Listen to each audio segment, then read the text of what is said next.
Hello friends and greetings for the day. Welcome back to another tutorial on ISTQB Specialist Performance Tester certification.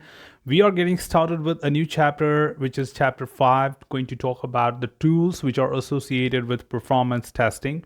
And this topic is going to be broken down into two parts, that tool support and tool suitability.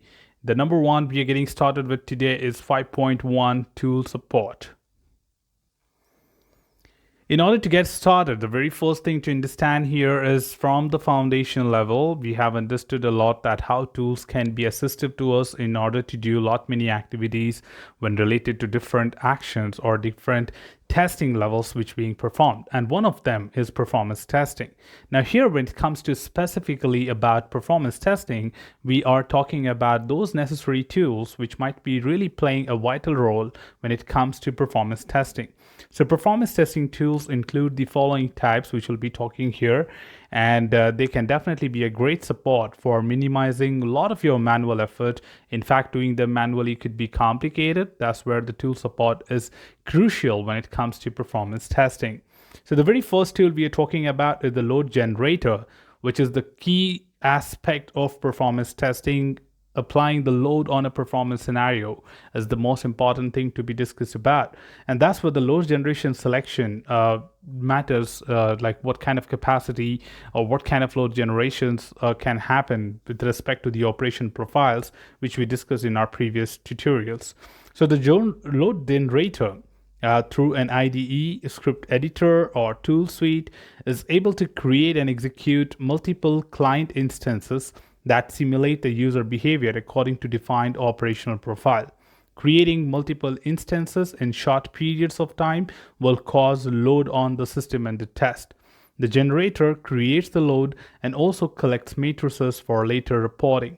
Now you need to understand that load generator is something which can be referred to as the heart of the performance testing tool or heart of the performance testing all about. This heart is the most important thing in terms of generating the load. No matter your script is perfect, having all appropriate steps being involved, but if your load generator does not populate that load which is required to be applied, then everything is nothing in terms of performance testing. Because performance testing is all about that if this particular activity is performed by multiple number of users, either simultaneously or in intervals, how does the system behave? So the most important responsibility of the load generator will be to apply that desired load based on the operational profiles to see the outcome. But is that just all what load generator do? No, they also simultaneously keep collecting the necessary information for each and every metric which you define. So load generator is again responsible for capturing all the information in form of using matrices, which will be used later to populate the reports during the analysis of the outcome during the execution. Now, when executing performance tests, the object of load generator is to mimic the real world as much as it is practical. This often means that user requests coming from various locations are needed, not just from the testing location. Environments that are set up with multiple points of presence will distribute where the load is originating from so that it is not all coming from a single network. This provides realism to the test, though it can sometimes skew results if intermediate networks hops creates delays. So of course, we do have to understand that there might be some time possibility that things are not just coming from one particular end, and people can access a particular application from multiple network points. So load generators are equally responsible for capturing these nodes from different networks and then try to capture them from all the points, saying that, okay, this is the summary of the execution where we had captured every single instance coming in or every single network which allowed to push into the execution, and this is what the outcome of the same. But here we are just trying to make as real as possible. The realistic way of doing the performance test virtually will give you more desirable results or more confidence that yes, the performance will be expected to have the same. The next one, which is the load management console. Now the load management console provides the control to start and stop the load generators. The console also aggregates matrices from the various transactions that are defined within the load instance used by the generator. The console enables reports and graphs from the test execution to be viewed and supports result analysis. Now, a load management console is definitely something which controls the ramp up and ramp down of the users or instances creation, which is all about creating the load. Now, these load can definitely be managed or controlled using the load generator, and definitely the matrices which are being collected.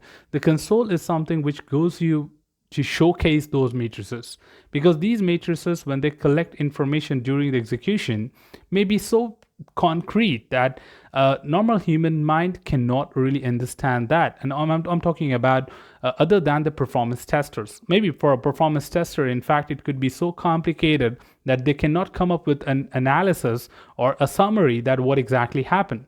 And this could be really hectic and time consuming to understand each and every set of information which my load generators collects and shares with me. Now that's where a console will be required to summarize up and make things in the right order, or probably in a presentable manner, so that the analysis can be done and understood.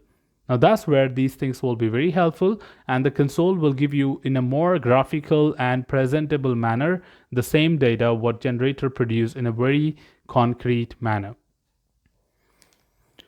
Further to add, we have monitoring tools, in fact, which is going to definitely help you to monitor all the progress. So monitoring tools run concurrently with the component or system under test and supervise, record, or analyze the behavior of the component or system. Typically, components which are monitored include web server queues, system memory, and disk space, which is basically from the basic parameters of performance testing or resource utilization point of view, which will be definitely captured by these monitoring tools. And they have some certain set of monitors to keep an eye on different aspects of the system. Monitoring tools can effectively support the root cause analysis of performance degradation in the system under test, and may also be used to monitor a production environment when the product is released. During performance test execution, monitors may also be used on the load generator itself. That means, as you know, that load generator is something which is capturing all the information during the runtime of a scenario.